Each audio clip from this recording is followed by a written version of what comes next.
Good afternoon. It's Friday, the 5th of September, 2025, just after 1 o'clock. Welcome to UK Call News. I'm your host, Mike Robinson. My co-host today is Brian Gerrish. Once again this week. This is amazing, Brian. It's a delight and a pleasure to be here, Mike. Joining us via live link is Mark Anderson from the United States. Later in the programme, Mark's going to be reporting on the latest from the Global Parliament of Mayors.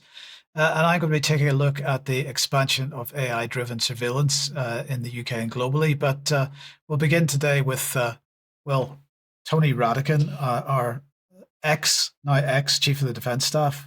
What a man.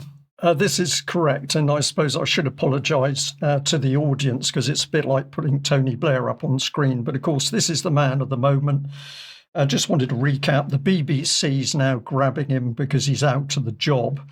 And we want to do some analysis on his comments. But first of all, this is a Telegraph article. I think this is 2021, where it says, Tony Radakin, the state school educated boy, that's an appropriate word, from Oldham, who has, quote, changed how the Navy works. Now, we've already covered this in other UK column news editions, and that is that, of course, the RN's suffering absolutely critical breakdown, shortage of ships, and the ships that have got, many of them can't go to sea, and yet that this man is being praised and feted as effectively the man who's been running the war in Ukraine single-handedly in his very clean combat gear. So he changed how the Navy works by making it not work anymore? That is how it appears to me, or at least if we say, well, it wasn't all his fault that the Navy wasn't working.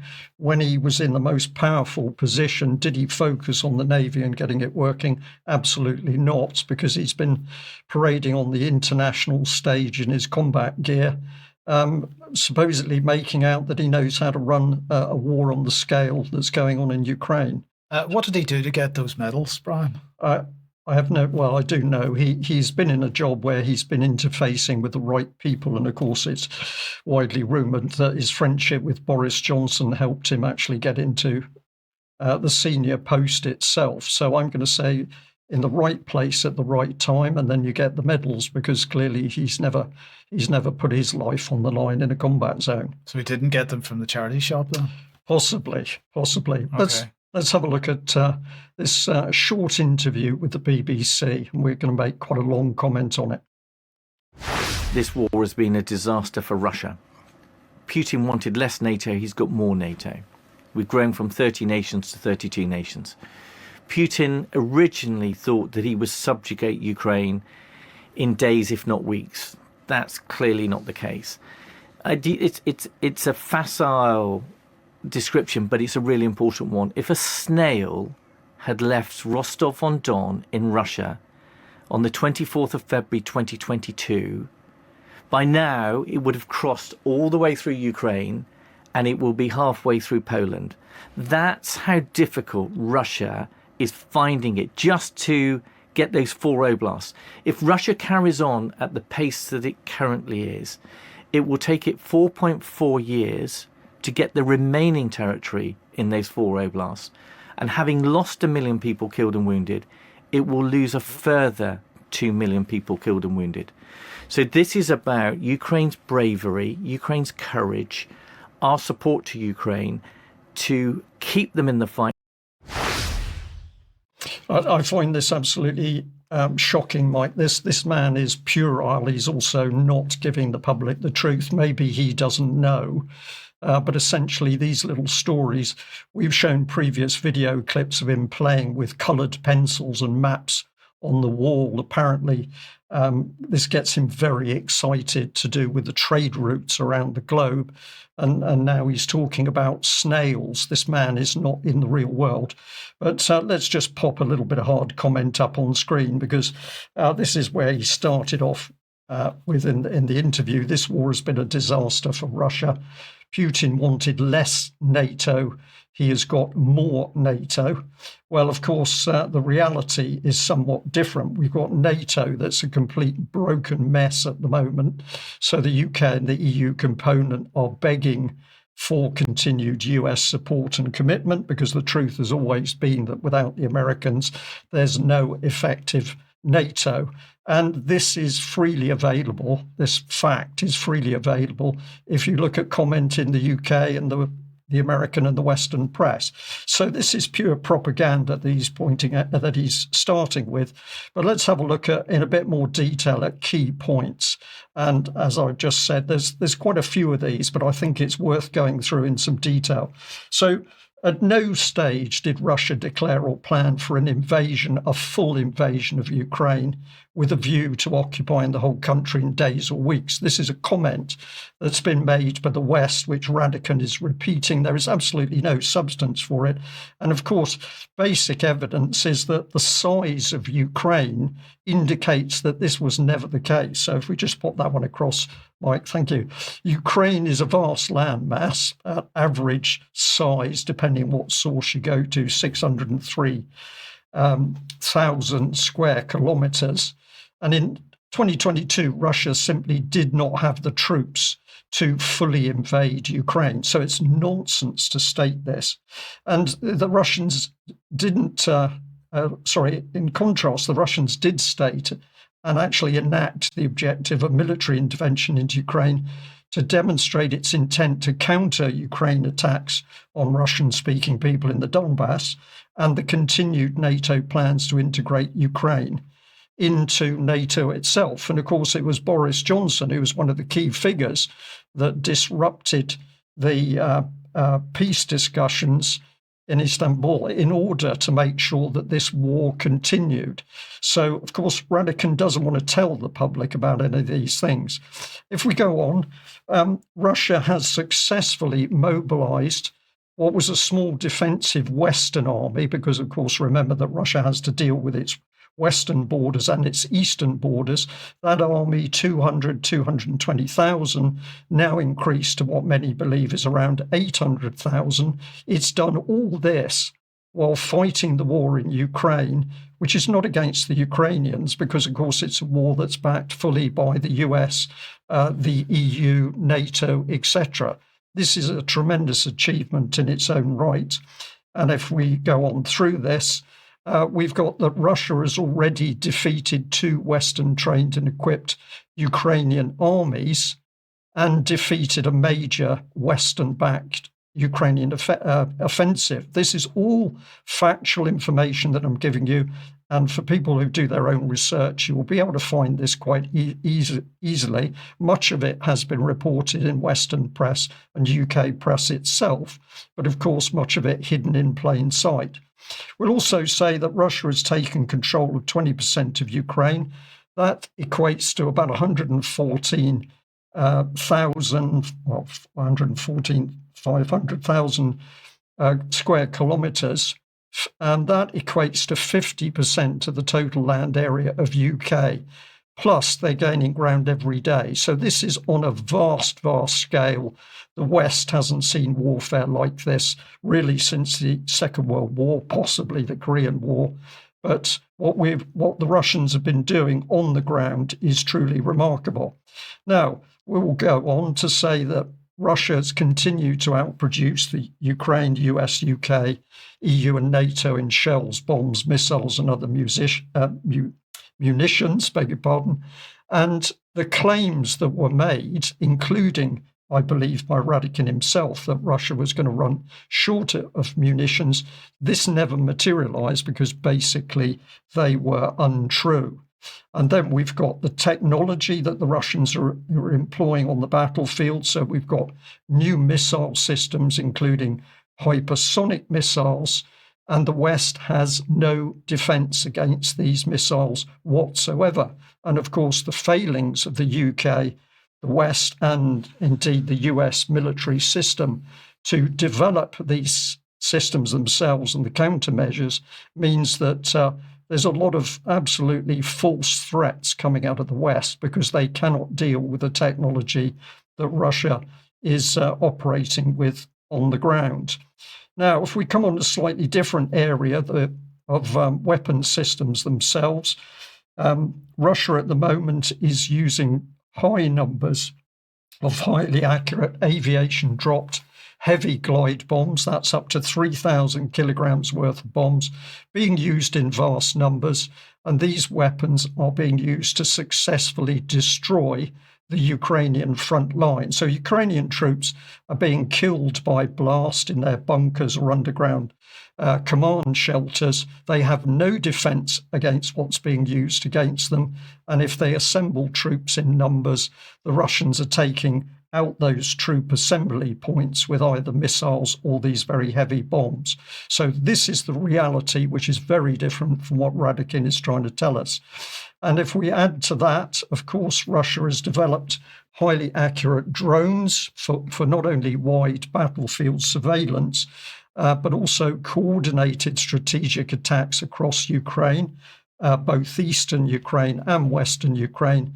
And again, the majority of these attacks absolutely getting through Ukrainians' largely Western-provided missile defences. So failure on the ground at every stage, in direct contrast to these wild and puerile claims that Radakin has been making.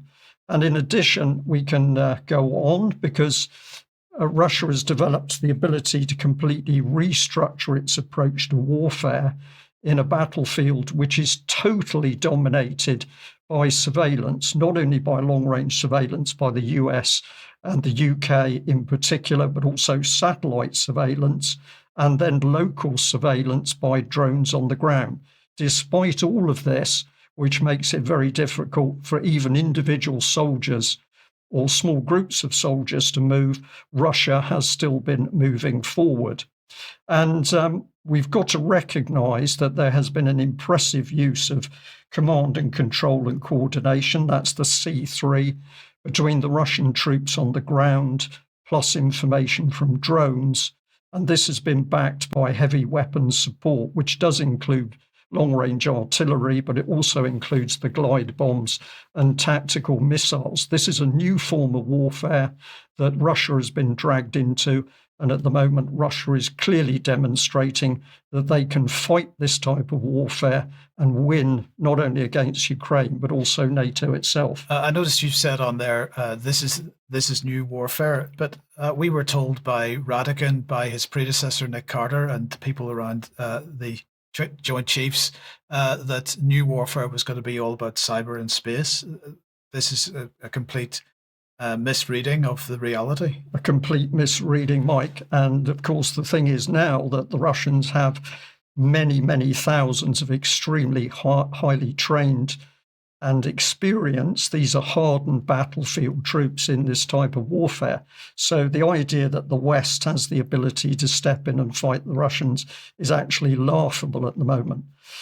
So where do we go from this? Let's move on through, because Russia's ability to win on the battlefield has also been completely unaffected by the hyped Western wonder weapons which we had. So we had the Abrams, Challenger and Leopard tanks, Bradley infantry fighting vehicles, these very expensive units, millions of dollars each. These have been destroyed in huge numbers by very cheap Russian attack drones.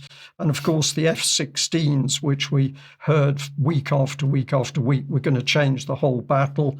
These barely got into the air before they were destroyed, the few that did fly, and others were destroyed on the ground. So huge propaganda from the West. And I think we said that was going to happen. Absolutely, I did, Mike, yeah. So let's have a look at this. Russia has demonstrated highly capable battlefield command and control. And the other thing it's done is shown the ability to give troops in platoon concentrations, maybe 10 men, the ability to call in fire support, not only from aviation units, but also from these long-range missile defense systems. This, again, is a unique change on the battlefield, that you're giving trust for individual soldiers or groups of soldiers that they are going to use these very impressive weapon systems from long range to do the job, maybe even a few hundred meters in front of them. Now, at the same time, we've been seeing more reports that the Ukrainians have been uneasy at the advice being given by what's clearly on-the-ground US, UK weapons teams. There have been a number of reports, certainly in Ukrainian press, Kiev Independent or the Kiev Post, for example, showing that the Ukrainians have had less and less trust in the ability of the West to advise on the war. And if we go on through, this is where it gets really serious, because, of course, the West greatly underestimated Russia's ability to absorb battlefield casualties. If you're dealing in up to 30 million military and civilian casualties for Russia in the Second World War, Russia knows how to play with battlefield casualties. The US still frightened of its 58,000 people killed in Vietnam. And the Radakin in the West simply dare not talk about the Ukrainian casualties. Now, on that subject, we've got Radakin talking about 1 million plus casualties on the Russian side. BBC Media Zona, if we choose that report, is talking about 220,000 Russian dead to August 2025. But all of the measured battlefield analysis demonstrates that Ukrainian casualties are 2 to 3 times this figure, with an even higher proportion of injured due to these weapon systems that the Russians are using, which I've just described. So if we get to the end of this, basically we've got the US and EU sanctions on Russia as a strategic weapon. Those have failed. And we've also got the bizarre situation that through this war, the EU has continued to take Russian oil. And the statistics here that I've chosen to bring up is that Russia earned some 233 billion from fuel exports to the European Union in the 3 years from the invasion until early 2025.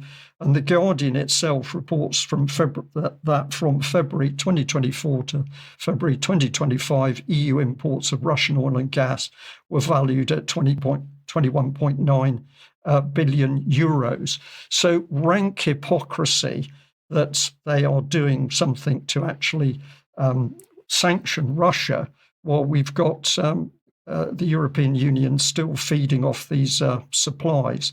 So I'll end the segment by saying that essentially just hypocrisy, what this man is talking about, Ukraine's bravery and courage. We are supporting them to keep the fight going. The reality is this is a proxy war which is going to be fought to the last Ukrainian, and Radakin and his colleagues are never going to put themselves in harm's way. So I've been quite hard on this man, and I think it's appropriate. Shortly before he retired, he was here speaking on the streets in Kiev and saying what a job he was doing effectively for peace. But we know it's not going well. And even on the American side with Vance here, that he's talking about pretty strained relationships with the Ukrainians. So overall, Mike, utter lies coming out of the UK government and the Ministry of Defence. And if we take an objective view of the war in Ukraine, at the moment is no doubt that Russia has the upper hand, which is why, of course, they don't want the fighting to stop. To follow on from that then, on Wednesday, our illustrious Secretary of State for War, John Healey, was in Kiev once again. And during his visit, he announced that money raised from immobilized Russian assets, he said raised, I say stolen, but that's beside the point, has paid for more than £1 billion worth of weapons and military support purchased by the UK on behalf of Ukraine, which has enabled, his words, enabled the delivery of hundreds of thousands of rounds of artillery ammunition, hundreds of air defence missiles, spare parts and new support contracts to help maintain and repair its equipment and vehicles. Now, it should be pointed out, though, that this came in the form of a loan. Of course. And so the question is, how does Ukraine expect to ever pay that back? But in other words, based on what he's just said, he has enabled keeping the body bags full. Now, he also co-chaired a coalition of the willing virtual meeting alongside Starmer and quotes representatives from more than 30 countries to cement further military contributions to a multinational force to be deployed in Ukraine in the event of a peace deal. And he told the virtual meeting that the UK is reviewing readiness levels of UK armed forces and accelerating funding to be ready for any UK deployment to Ukraine. Ministers, he said, are also discussing the composition of a multinational force as well as a tactical detail relating how to how the deployment would be strengthened across the seas, skies, and land. You're going to have gear for that, and I'm not sure that we do. But at the Coalition of the Willing meeting, French President Macron said, "We, the Europeans, are ready to give security guarantees to Ukraine and Ukrainians on the day when peace is signed. Preparatory work is over." And yet at the same time, a French official briefing reporters declined to say which countries were ready to contribute to Ukraine's security guarantees, including to the so-called reassurance force. So the question is, I wonder what the Russian attitude is to this. Now, BBC stepped in here because they spoke to Dmitry Peskov, and that was on their website today. So let's just have a brief look at what Peskov was having to say. As far as we can understand, they're speaking about ensuring security guarantees for Ukraine by deploying European forces, European regiments in Ukraine. Thus, they're returning back to the main reason of the conflict. The main reason of the conflict was the attempt of NATO to infiltrate into Ukraine, thus endangering our country. So we consider it a danger for us, presence of international forces or any foreign forces or NATO country forces on the soil of Ukraine next to our borders. So in our understanding, it will not help us get closer to the solution of Ukraine. We'll do whatever is necessary to ensure our security. Preferably, would like to reach our goals by diplomatic and peaceful means. When we don't have these possibilities, we'll continue a special military operation. So that's pretty clear, Brian. And, I think Peskov comes across as being a very reasonable person. He's coming across very calmly there, despite Steve Rosenberg from the BBC's sometimes objectionable questioning. Yeah. Well, this is the reason that there is reasonable dialogue going. Trump himself saying that in dialogue with Putin's very softly spoken and being reasonable. But of course, Western press now absolutely censored, so the public never gets to see what the other side is talking about. And I would suggest that if we did get to see what the other side, the Russians, are talking about, the public, at least in this country, would quickly be moving to the point where let's get the fighting stopped and engage the talking. But at the moment, we've just got more military hardware being piled in to keep this proxy war going. Well, we'll come on to that in a second. Let's just listen to one other comment from Peskov here. We see the readiness of the Russian Federation for dialogue. We see the readiness of the president of the Russian Federation for any meetings, including meetings on the highest level. But in advance, they should be well prepared. Also, we see the very constructive efforts by the President of the United States in order to assist the process of settlement around Ukraine. And we see the outrageous efforts of European countries to provoke continuation of the war. I can't disagree with anything he said there either. Neither can I, Mike, because we're watching that provocation on a daily basis. Not only provocation, but the weapons to follow it up. So it's clear what the West is doing, and no wonder that Trump's got wobbly at the moment, because I think he's finally realizing that the European Union is not his friend.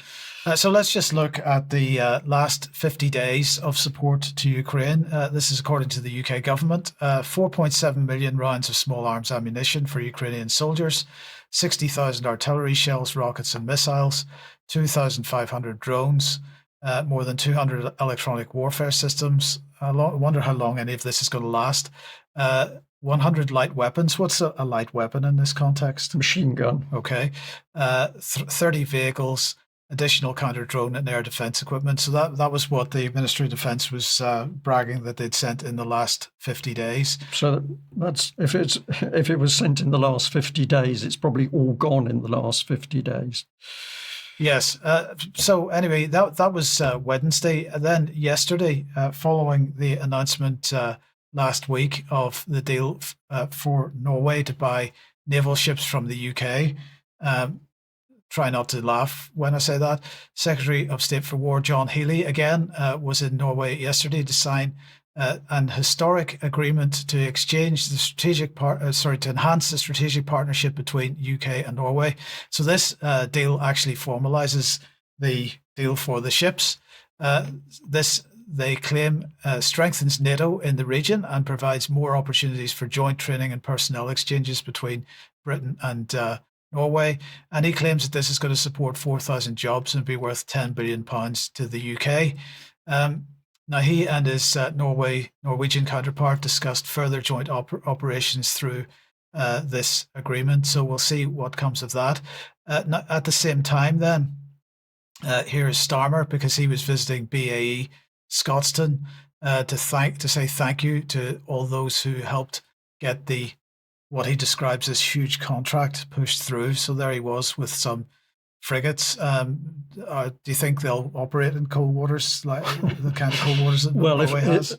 If the propellers, or the screws as the Navy would call them, go round, which they often don't in the Type 45s, but hopefully they will. They'll be able to propel themselves in cold water as well. Okay, and then just to finish this segment, I just want to highlight this article from the Daily Telegraph following the reporting from Wednesday on the situation in China and the commemoration of the end of the Japanese defeat at the end of the war, and the various showing off of material that China was doing during that particular commemoration.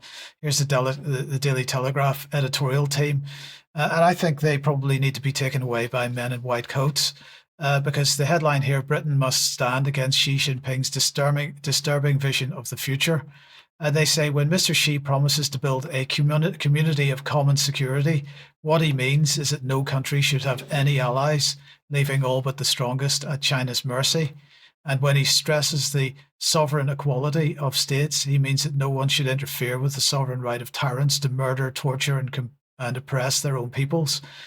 No one should doubt that the world reordered by Mr. Xi would be a bleak and pitiless place.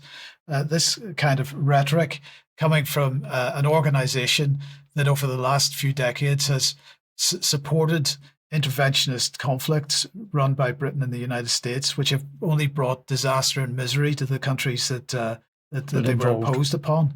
Yeah. So the Telegraph then demands action against Xi's chilling dream. Does our government have a view on this? One hopes that Britain would stand with America and the free world in opposing Mr. Xi's disturbing visions.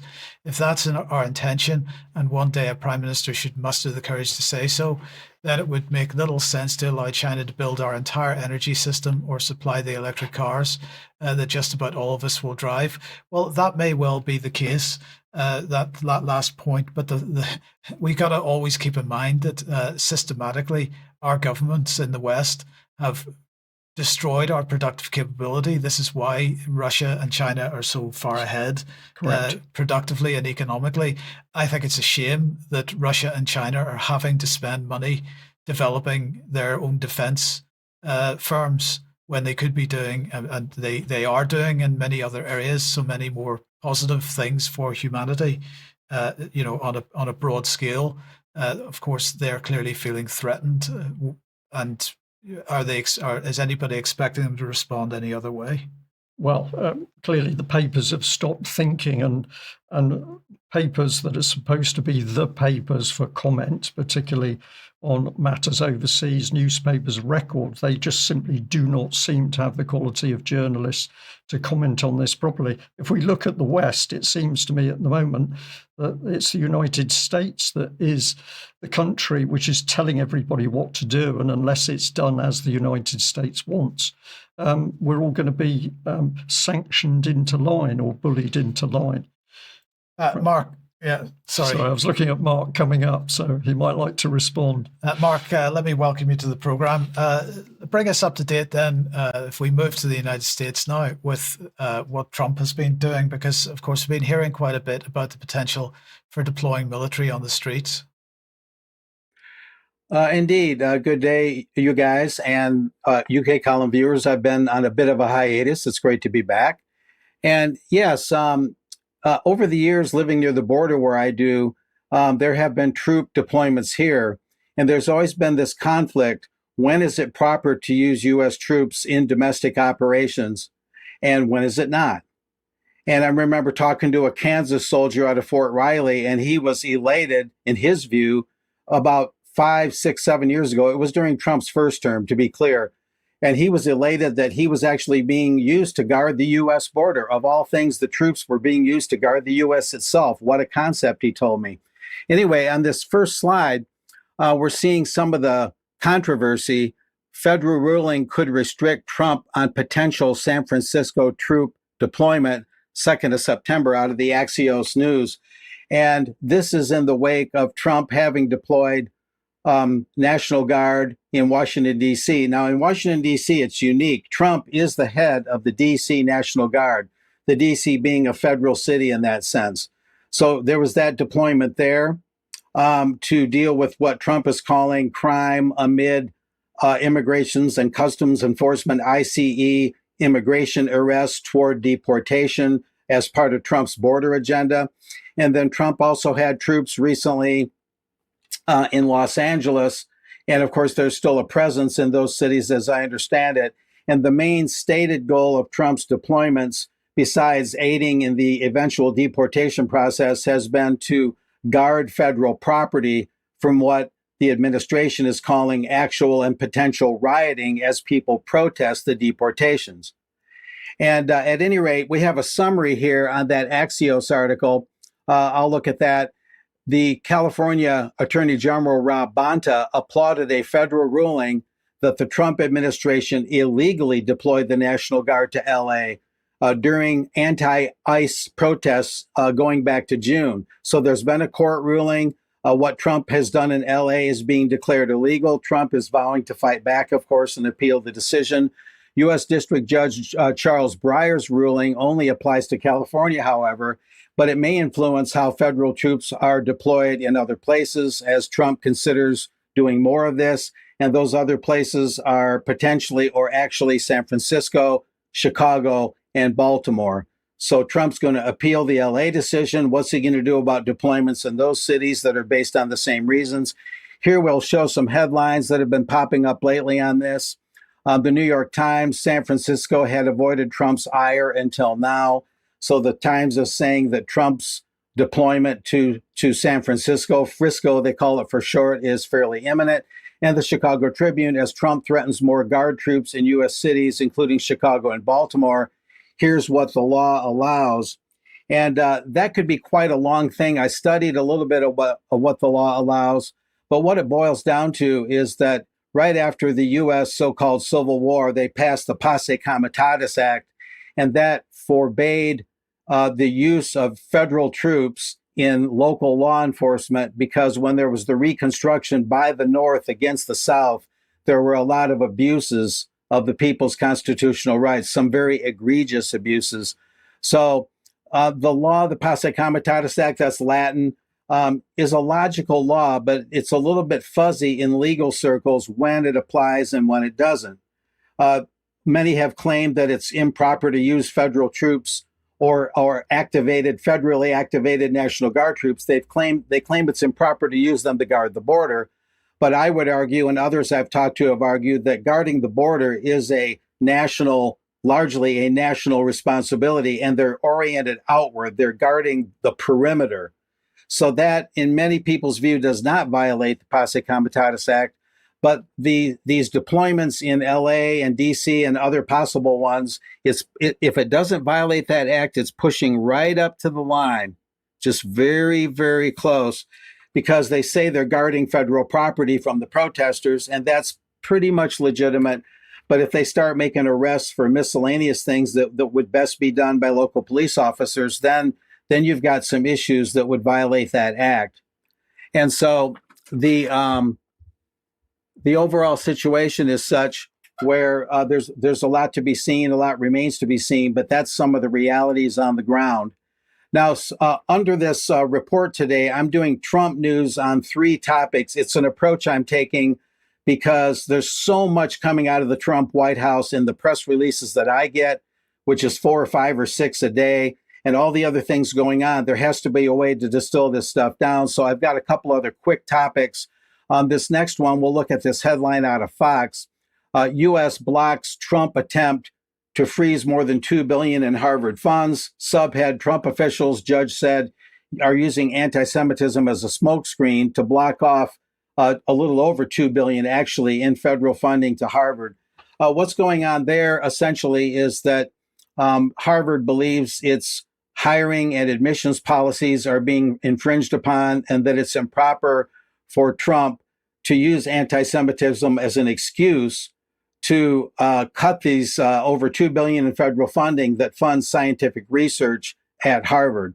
Now, you could almost go for that point of view 100%, except for the fact that Harvard says it's a 100% or pretty much largely private university.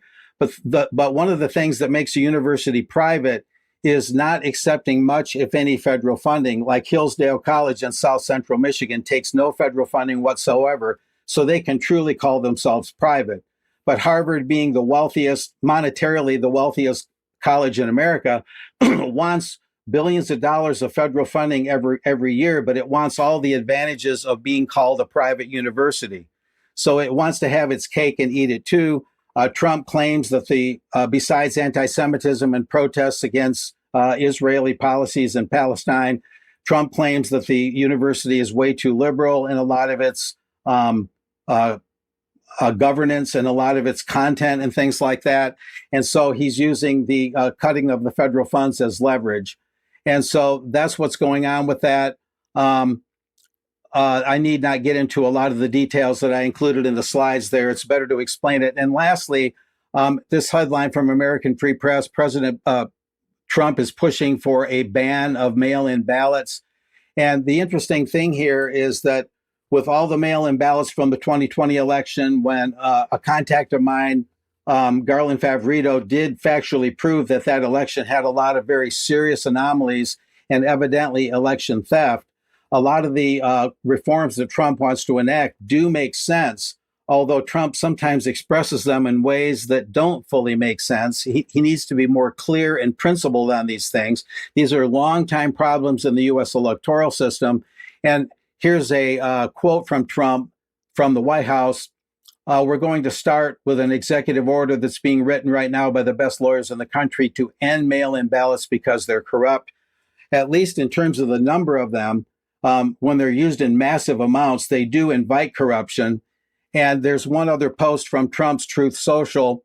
He's also saying voter ID must be part of every single vote to confirm who voters are and that they're eligible. He's saying no exceptions. He's calling for an executive order to that end. Again, no mail-in ballot or no mail-in ballots. And what's interesting, gentlemen, and I'll conclude with this note, he's also calling for a hard look at whether we should use those electronic voting machines that have been rightly accused of counting the votes in secret, even though ballots are cast in public. So Trump is on the right track on that last one, but he needs to be much more clear and resolute on what his goals are and what the real problems are. On the other 2 items, it's a little murky and a lot remains to be seen, but I'll be following those in the weeks ahead. So be back. We'll go back to you guys. Right. Thanks, Mark. And we're going to come back onto the issue of ICE a little bit later. And undoubtedly, we'll have a deeper discussion about it in extra. But now, if you like what the UK column does, you'd like to support us, we do need your financial support. We want to say thank you to everybody that is providing us with that at the moment. But have a look at the big button on the front page of the website to find out how you can support us. And thank you again to everybody that is. Now, tonight at 7 p.m. Charles is away on holiday at the moment, so it's just myself with Jerem for the weekly banter. So join us at 7 p.m. for that. Charles' discussion with Jake Fern that went out yesterday at 1 p.m. is up on the website for anybody that wants to watch on demand. So please do have a look at that if you haven't seen it yet. It's a great discussion. Brian? I just want to remind people of this discussion that I had with Patrick Henningsen about Stephanie Hegarty BBC journalist who did a short analysis, a little mini documentary into very young children being shot by snipers in Gaza. This is an important discussion between the two of us, and I'd like to encourage as many people as possible to watch it. Okay, another reminder of UK Column on Location. Just about 30 tickets left for this, so if you could possibly join us for that, Saturday the 18th of October 2025 in York. Andrew Wakefield is speaking, and this does also, we remind you, give you access to his film Protocol 7. Tess Laurie will be speaking. Liz Evans will be speaking, and hopefully Liz will be back on UK Column News in the imminent future. Dr. Sir Julian Rose will be speaking particularly about the health implications of good food, and Ben Rubin will be speaking as well. So join us for this if you possibly can. If you can't join us in person, absolutely, the live stream is there for you if you would like to pick up a ticket for that. Brilliant.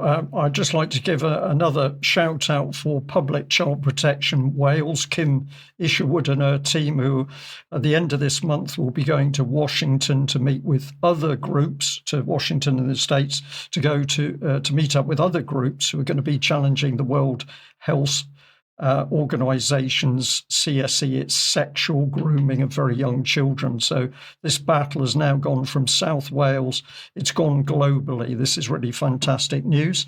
And I'd also like to just give the audience a heads up very shortly. I'll have another interview out with a mum called Christine talking about the failings in children's services. There's a lot more to her story than we can cover in this first episode. But nevertheless, I want to keep the subject of child stealing by the state in front of our audience. This is a very, very serious thing happening in UK.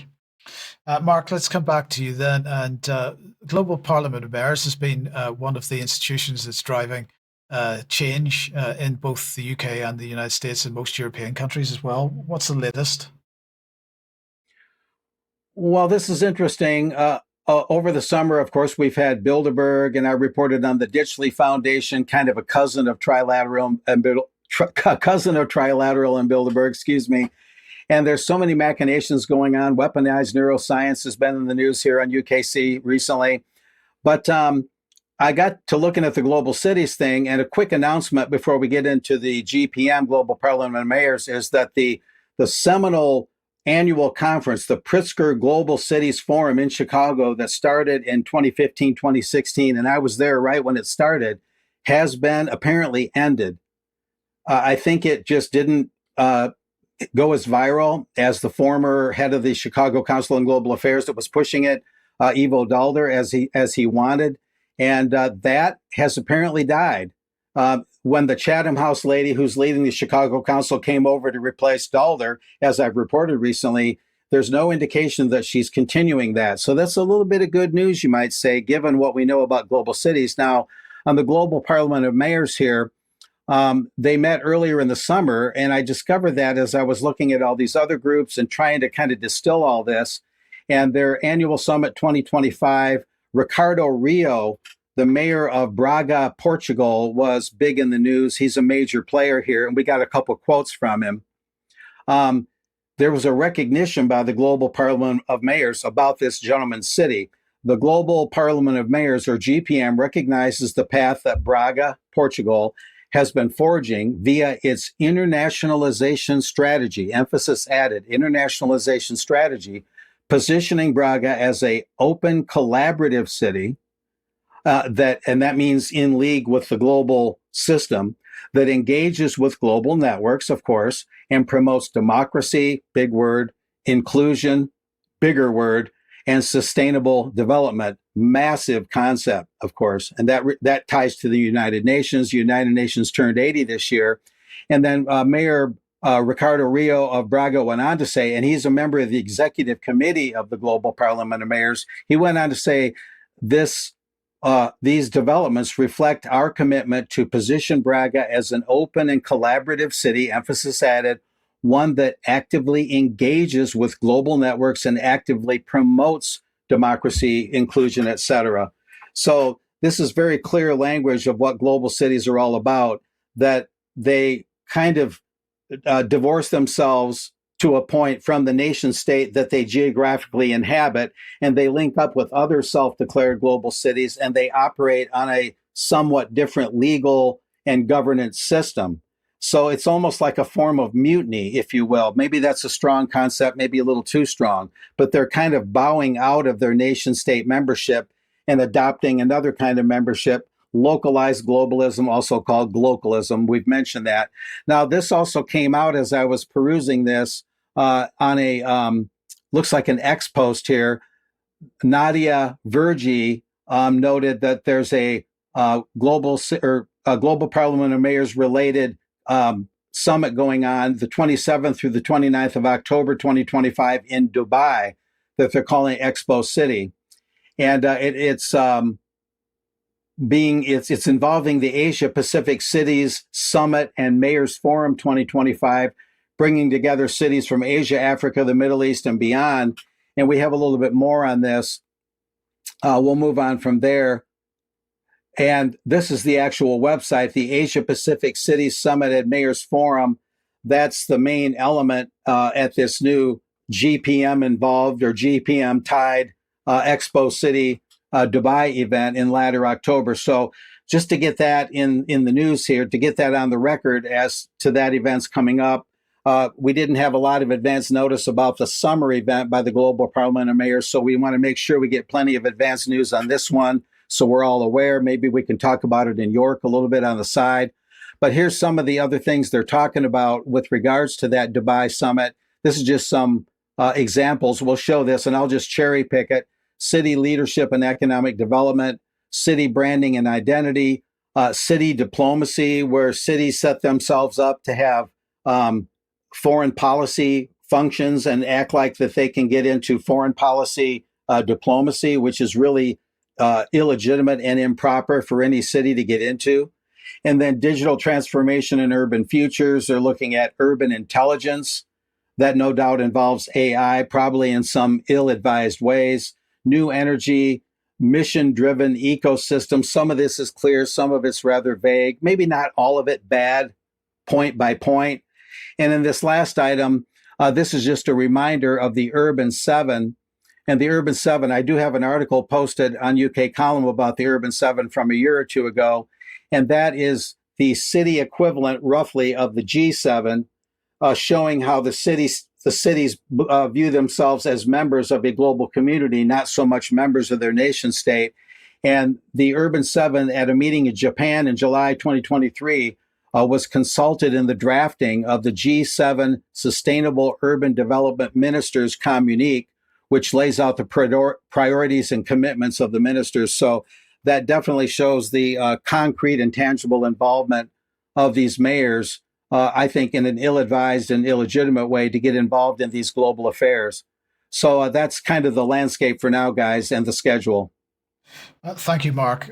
Well, sticking with cities in a sense, and also Mark was talking about surveillance and AI. There, let's bring this on screen. So this is from the All Source Intelligence Substack. Exclusive. ICE reactivated its $2 million contract with Israeli spyware firm Paragon following its acquisition by U.S. Capital. So this is the immigration agency, the agency that's deporting people from the United States at the moment, has begun once again using Paragon. So they have, I mean, this has been described as the most sophisticated hacking tool, and this is following the Trump's decision to renew the contract. We'll come on to that in a second. But this is Paragon. They produce a spyware product called Graphite, developed by Paragon Solutions, which was established in 2019 by Ehud, well, can you pronounce that name? Shdourson, a former commander of Unit 8200. That's, of course, Israel's elite military intelligence unit, effectively a military equivalent to the NSA or GCHQ. And also founder is Tomer Barak, who's also got associations with Israeli intelligence circles. So Graphite is a military-grade spyware tool capable of what are described as zero-click infections, capable of exfiltrating data from phones, this mainly from mobile phones, also microphone and camera control, and also stealth operations on smartphones, and this includes iPhones and Android devices. They began selling Graphite to US law enforcement agencies in 2021, and ICE signed the original contract with them in late 2024.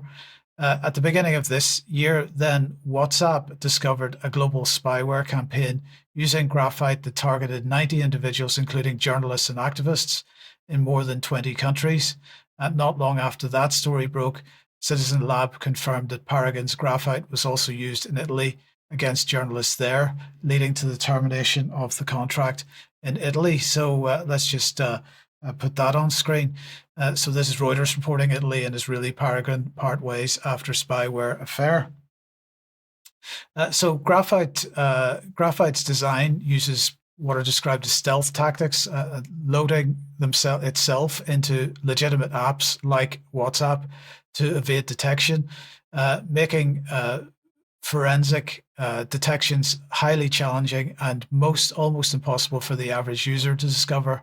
It's easily installed in targeted phones and on including the latest iPhones, and that is confirmed in Security Week. I have a headline here saying Paragon Graphite spyware linked to zero-click hacks on newest iPhones, which should be no surprise because, as Mint Press reported in July, with the dozens of former Unit 8200 staff now employed by Apple, and the question is to do what? Are they in fact there as legitimate employees, or are they there to perhaps manufacture into future Apple products? Plenty of attack vectors that allow this type of software to operate. Yeah. So I think this is an important issue, and something that we've been talking about Unit 8200 for quite some time. We absolutely need to maintain focus on that and its role in founding many of the tech companies that we rely on day to day. In the meantime, then social media yesterday was highlighting the case of Bayan Mavalwala II, who is a former Army sergeant, U.S. Army sergeant, who survived a roadside bomb blast on a special operations mission in Afghanistan. He's also son of a decorated U.S. military intelligence officer. He was arrested by the FBI in July and charged with conspiracy to impede or injure officers following a scuffle with an ICE officer who was completely masked and not really identifiable as an ICE officer at one of the protests that Mark was talking about a couple of minutes ago. So he was arrested. The protest itself took place about a month before the actual arrest took place. And now this is being described as an escalation of the Trump regime's attacks on First Amendment rights. We can talk about that in extra.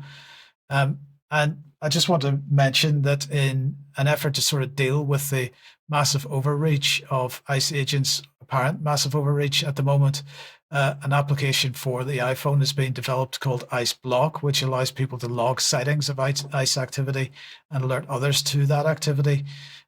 Of course, it's not without limitations and flaws, but people really should probably be asking what has happened to the United States that this is even a thing. Any thoughts? I think it's immensely dangerous. The first level is that we've got one country, we've got Israel, now burying itself not only inside the government systems of other countries, the US and the UK, but it's also buried itself inside the intelligence and the security services. So absolutely unaccountable to nobody. And now we're getting to the level of street arrests based on these sorts of partnerships.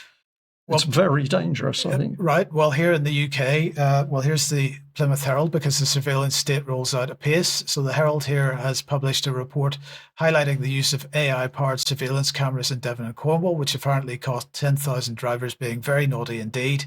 The cameras are supplied by this organisation, AccuSensus. Now, these systems can capture images showing the inside of your car, including the driver, passengers, and children. And AccuSensus claims that non-infringing images, so anything that it hasn't captured wrongdoing, we can be rest assured that these are deleted immediately, and we believe that, of course. And privacy safeguards like data encryption and limited access are in place, is what they claim. Now, another AI camera system gaining traction in the UK is from Flock. Now, these are also being rolled out in the EU and in the United States as well. And these are not just roadside cameras aimed at searching for drivers using mobile phones. These are being deployed in place of standard CCTV cameras all over the place. Now, there's a website that I want to draw your attention to here called Deflock. It's tracking the deployment of these cameras worldwide, and they provide an interactive map so you can see exactly where they are. Now, there aren't huge numbers in the UK relative to the number of CCTV cameras that we have in the country as yet, but you can see there's broad usage right across the country. And actually, the Midlands is probably the biggest user of these cameras yet at this point. This is a deployment that many people are unaware of. And so on. So, we got to consider this within the context of the whole AI agenda that the UK government is pushing out at the moment. And in order to encourage and exploit this kind of surveillance state, the British government has published a new AI assurance roadmap, which they say will look to add billions of pounds to the economy and create scores of new jobs. So it's really worth the effort here. But anyway, AI assurance is all about assuring you and me that AI is to be trusted and that there's nothing at all to worry about. So the Starmer government is pushing millions of pounds of taxpayers' money into, for example, convening a UK consortium to work towards a future AI assurance profession, and establishing a new forum for multi-stakeholder collaboration. These are their words, of course. This is going to be driven by the AI Assurance Innovation Fund, which is going to get an initial bung of £11 million, with lots more cash to come in the future. And the government also announced a £2.7 million boost to develop a regulator capability, which, as we know from, for example, from the MHRA, means an enabler capability. So to sort of demonstrate that this is a uniparty issue, let's hear from a name that we possibly have tried to forget, and that's Rishi Sunak. Everyone's talking about the race to build AGI. AGI, Artificial General Intelligence. What do you define as AGI? An AGI. How close are we to AGI? That matters, but it's not the only race we should care about. The real prize is everyday AI. We have given them brains. Electronic brains, it's true. The kind of computer to which you can give a problem and then leave it to work out the answer all by itself. The countries that win won't just be the ones with the smartest AI, they'll be the ones adopting it fastest. Think about the electric dynamo. It only transformed industry when factories were redesigning around it. Or the internet. It only changed our lives when businesses shaped their sales and supply chains around it. AI is no different. If it's just locked away in the IT department, we'll only see a fraction of the benefits. We need business leaders and world leaders trained to use it. We need workers given the right skills now, not in 10 years. And we need public services ready to use it. And that also means getting the regulation right, protecting against real risks like bio or cyber threats, without burying people in rules that make using AI impossible. I'm working with the Hoover Institution at Stanford University to map out the practical steps that governments, businesses, and innovators can take to win the race to everyday AI. And to do that, I want your input in this early stage. Thousands have already had their say, but if you haven't yet, click the link below to complete a short survey. So he's a Hoover salesman. Yes, door-to-door vacuum cleaners. Anyway, let me just give you a very quick look at this survey that you need to click below to do. And as you can see there, there's no option in the first question to say, no way, Jose, I'm not having anything to do with this. You get the opportunity to say you haven't used AI in the last 30 days, or maybe you're not sure in the same answer. But, it is pathetic. But the point here is, assuming anybody hasn't been physically ill having to watch that, here we have, a former prime minister absolutely shilling for this industry. Yeah, just a throwaway comment from me. Of course, if you're a car driver, in your car, you will have a sun visor. Use your sun visor. It makes a big difference to what cameras can and cannot see. Mark, just to conclude the program, back to you and what's been going on in the United States with RFK Jr.? More controversy is the short answer, Mike. Yesterday, the Committee on Finance, yesterday morning, September 4, held their President's 2026 Healthcare Agenda hearing, and who other than RFK was the speaker? Who else could it be? And he was grilled intensely, especially by Bernie Sanders, who's kind of a grill master. You could put him in an apron with his spatula, and he would be the definite grill master on the Senate side. ABC News headline real quick: RFK Jr. testifies before the Finance Committee amid CDC turmoil and vaccine changes. That's where the rub was and is. And really, we can just get right to the videos. There's two. If you want to show both, that's fine. One now, one extra, depending on the time. But here's Bernie Sanders in the first video, and we can discuss it after that. Secretary Kennedy, are President Trump and the medical community right? Or do you still believe that the COVID vaccine was, quote, the deadliest vaccine ever made? No, first of all, I didn't say that. I said that in terms of affairs reports a while ago. I said today, I think that President Trump should get the Nobel Prize. So who's right? Is Trump in the medical community right, or are you right? President Trump did an extraordinary piece of leadership. Is he right or wrong? Did COVID save millions of lives?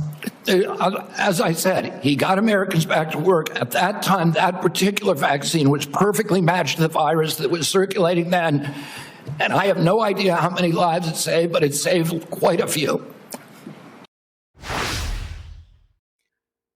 A lot of odd statements there. We can talk about it more in extra, but Kennedy definitely stammering and kind of waffling there, not unlike his inaugural comments when he was first nominated.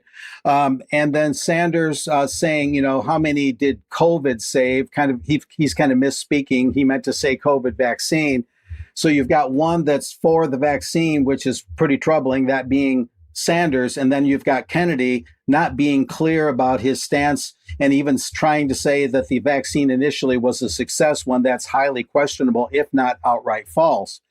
So then we have the other video. If you'd like to show it, Mike, we can proceed from there. Well, look, Mark, if you don't mind, let's push that into extra, because I actually want to draw some parallels here with what RFK has just said, and maybe something that's going on in the United Kingdom around Jeremy Corbyn, because it's quite interesting how when people are pushed into a position that where they feel like they need to say something that they don't really believe, it gets very tricky for them very quickly. Indeed, yeah, he does look like he's giving a confession or saying something that he doesn't fundamentally believe. You can see the conflict in his body language, but that's fine, Mike. We'll go with what you said, obviously, and so we're good. Thank you, Mark. Okay, and Brian, just a couple of closing comments. I'd like to say to the audience, wherever you are, you're watching UK Column News, but if you go to the UK Column website, there is a vast amount of information on that website, thousands of hours of video reports, UK Column News, hundreds and hundreds of articles, thousands of articles. If you search on UK Column website, that is a good place to start on almost any subject. So if you're looking to research something, go to the UK Column site first and have a look to see what we have said in the nearly 20 years that we've been reporting. And finally, I'm going to give a last plea really to anybody out there listening to this news. If you can, come along to York. Let's get these last few tickets sold. Come along to the event in York. It's going to be a fantastic event, and it will be wonderful for us to be able to meet you in person. So there we are. Can we get rid of these tickets over the weekend? I think we can, and it's going to be a tremendous event. It absolutely is. Okay, thank you, Brian. Thank you, Mark, and thanks to everybody that's watched. If you're a UK Column member, stick around on the live stream, and in about 4 minutes' time, we'll start extra or so. Brilliant. And otherwise, have a great weekend. We'll see you on Monday. Monday Bye-bye. comes after the weekend, doesn't it? Usually. Yes. Okay. See you then. Bye-bye.